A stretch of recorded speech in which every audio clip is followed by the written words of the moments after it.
नमस्कार। इन खबर में आपका स्वागत है। किसानों का चक्का जाम 12 बजे से 3 बजे तक संपन्न हो गया। इस दौरान कहीं से किसी बड़ी घटना की खबर नहीं है। उनकी दो प्रमुख मांगे हैं, एमएसपी गारंटी कानून और 3 कृषि कानूनों को रद्द करना, जिसे सरकार संसद से लेकर और बातचीत तक साफ कर चुकी है कि संशोधन तो कर सकती है, कानून वापसी हरगिज नहीं होगी। जबकि किसान ये नारा दे चुके हैं कि कानून वापसी नहीं तो घर वापसी नहीं।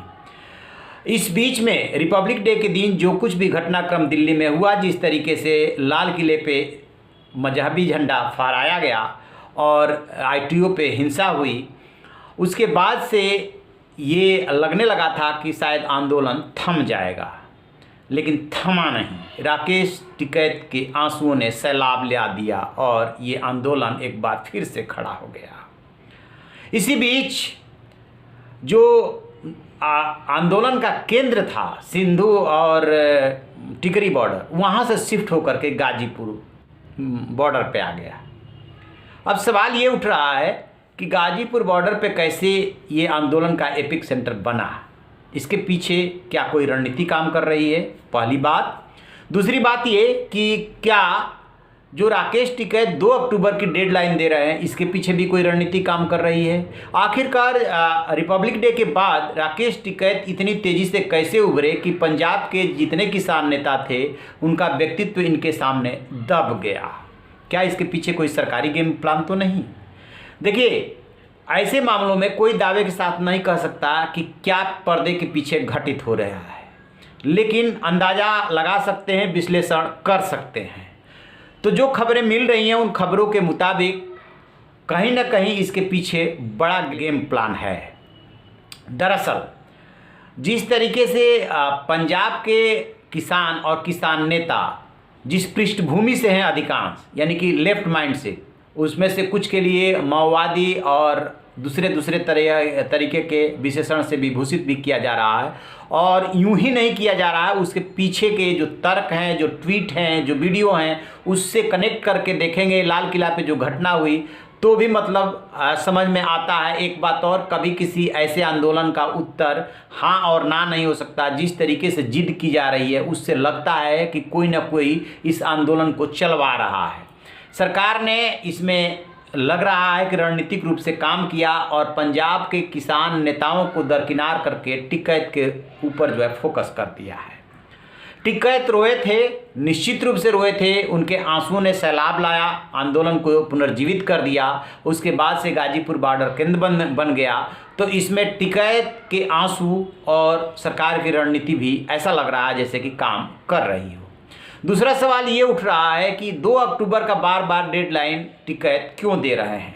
एक बात ये आ रही है कि नरेश टिकैत जो राकेश टिकैत के बड़े भाई हैं, और खुद राकेश टिकैत ने भी ये बात कही थी कि जो सरकार प्रपोजल दे रही है कि 1.5 से 2 साल तक हम इसे निलंबित रखते हैं कानून को, वो मोदी सरकार का जो ये रिजिम है उसके मान के चलिए कि 3.5 साल के आसपास है, 3.5 साल पौने 4 साल, ये पूरे रिजिम के लिए क्यों नहीं निलंबित कर देती।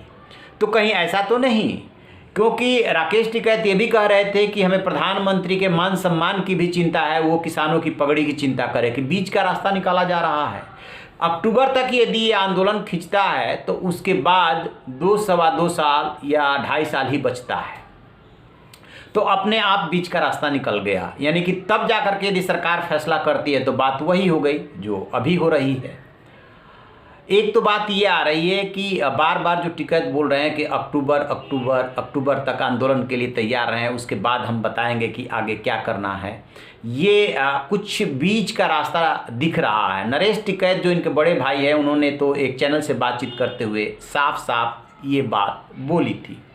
तो 2 चीज़ें साफ समझ में आ रही है। एक तो एपिक सेंटर आंदोलन का बनना गाजीपुर बॉर्डर, दूसरा डेडलाइन देना, और तीसरा राकेश टिकैत का ये कहना कि हमें प्रधानमंत्री के मान सम्मान की चिंता है, संसद के मान सम्मान की भी चिंता है और हम उनका सिर नहीं झुकने देंगे।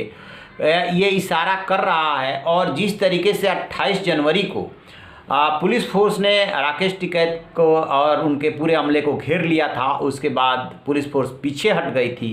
क्या वो किसानों के आ जाने की वजह से, क्या उस समय तक किसान पहुंच गए थे, ऐसा था या कुछ और? क्योंकि जब भी ऐसा आंदोलन लंबा चलता है और तो उसमें तरह तरह के दांव पे चले जाते हैं। इसमें भी दांव पे चले जा रहे हैं, दोनों पक्ष दांव पे चल रहा है। किसान नेता भी चल रहे हैं, सरकार भी अपनी तरफ से चल रही है। और जिस तरीके से राकेश टिकैत ने उत्तर प्रदेश और उत्तराखंड को इस चक्का जाम से मुक्त रखा, उससे भी लग रहा है कहीं कुछ बात है। तो तीन बातें एकदम क्लियर है। उत्तर प्रदेश और उत्तराखंड का चक्का जाम से मुक्त रखा जाना, इसके पीछे उनका तर्क है कि हिंसा होने की आशंका थी।